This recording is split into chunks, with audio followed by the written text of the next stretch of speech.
அதிமுக ஆட்சியில் இந்த பல்லட சட்டமன்ற தொகுதியில் பல்வேறு திட்டங்களை நாங்கள் நிறைவேற்றுகிறோம்.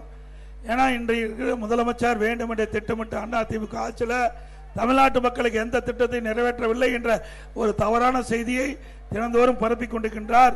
அதிமுக ஆட்சியில் திருப்பூர் மாநகராட்சிக்கு உட்பட்ட பல்லடம் தொகுதி 10 வார்டுல சேர்த்து திருப்பூர் மாநகராட்சியில் அந்த குடிநீர் திட்டம் 4வது குடிநீர் திட்டம் 1000 கோடியில நிறைவேற்றி கொடுத்திருக்கிறோம்.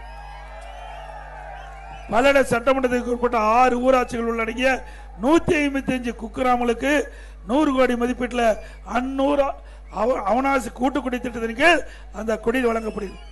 நெடுஞ்சாலைத்துறையின் மூலமா 2014 2021 வரை 100 கோடி மதிப்பீட்டில் பல சாலைகள் இன்னைக்கு மேம்பாடு செய்யப்பட்டது.